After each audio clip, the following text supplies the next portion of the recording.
If you're a fan of rosé wine, you're in the right place. In this video, I'll focus on the 2023 vintage with an emphasis on the wines from Provence. For many, this is the benchmark standard in rosé. In addition, I'll include a tasting of a couple of the very best wines that I've had from the new vintage. I'll also provide some shopping tips that should prove helpful when you're out looking for rosé. Hi, I'm Bob Paulinski, Master of Wine. Thank you very much for clicking on today's video. In late winter of 2024, I had the chance to taste more than 100 rosés from the 2023 vintage. This was through some trade shows, wine competitions, and through some work events. Now keep in mind, those rosés from the Northern Hemisphere, the fruit was harvested in the fall of 2023. Many of the wines will be released onto the market in spring of 2024. To set the stage, rosé has experienced an amazing resurgence over the last 25 years or so. Much of that has been driven through the regions in southern France, none more so than Provence. There, about 90% of the wine produced is rosé. Now, there are 12 permitted grape varieties, but only a handful are truly relevant. Cinsault is one that I'll discuss a little later in this video.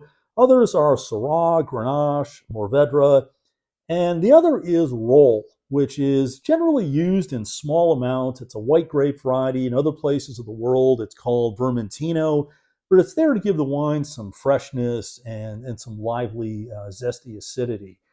Generally speaking, when you're buying Provence Rosé, you want the very current vintage.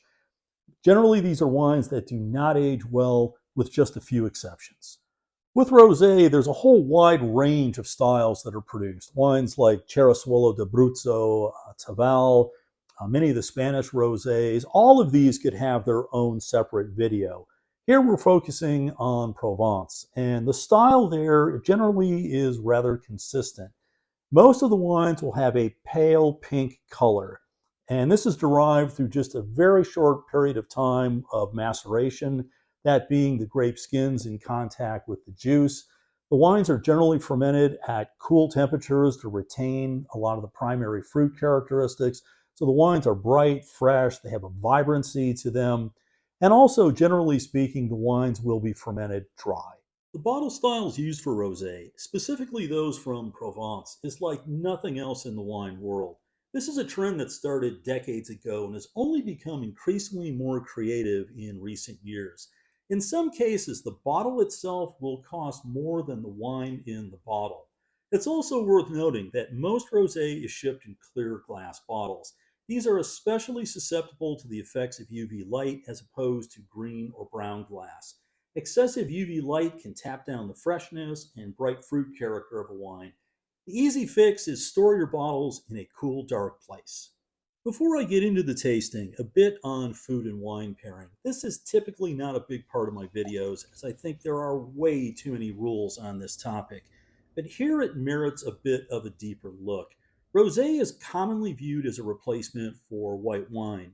Youthful examples have a fresh, bright, lifted fruit character, but some of the fruit characteristics, along with the slight phenolic component, are more akin to red wine. This is the perfect pairing partner with richer seafood dishes, along with fish stews like cioppino or bouillabaisse or alike, along with some crusty bread for dipping into the sauce. But for me, one of the greatest food and wine combinations of all time is Provence Rosé with a cornmeal crusted fried green tomato with garlic aioli.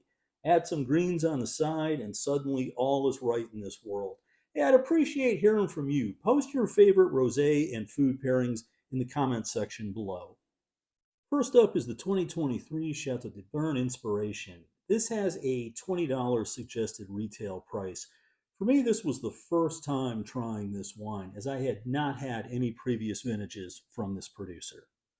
This wine is made from 50% Grenache, 30% Cinsault, and 20% Syrah. Fairly typical blend for that part of the world.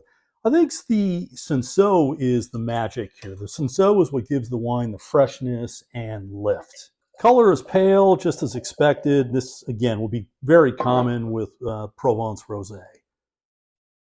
The aroma, Telltale signs of that red fruit, a watermelon, strawberry characteristic. There's also a bit of a grapefruit character and some slight floral tones. I mean, it just smells wonderful. It has that fresh brightness to it. On the palate, very nice weight. There's good acidity, and this is one of the telltale signs that you'll find from rosés from this part of the world. But bright, lively, very clean, there's good purity, and that zesty acidity. All of those things come together really well. The wine's just medium bodied. I see in the back label, it shows 12.5, so actually a bit lower on the alcohol side, but the finish is very dry. There's great length, really a solid rosé from start to finish. I'm a big fan of this wine. If you've not yet subscribed to my channel, please do it right now. Also hit that like button and definitely hit the notification bell. That way you'll be kept up to speed on all things happening here. Hey, it's much appreciated. Thank you. Next up is the 2023 Ultimate Provence Rosé with a suggested retail price of $24. Note that both wines tasted in today's video are under the same ownership, although the styles are very different. This wine is 30% each of Grenache, Syrah, Cinsault, along with 10% Roll. And again, Roll is often used to heighten the acidity and make the wine a little fresher and brighter. In terms of appearance, this is just spot on. This is textbook of what Provence Rosé will look like. It has that pale, very vibrant color to it. The aroma on this is just phenomenal. Red fruit galore. There's that strawberry cherry characteristic, a little pomegranate note. There's some spiciness to this wine as well. It's not some just simply fruit driven. There's some nuance and layers to this wine. The intensity on the aroma is excellent as well. On the palate, this is flat out gulpable.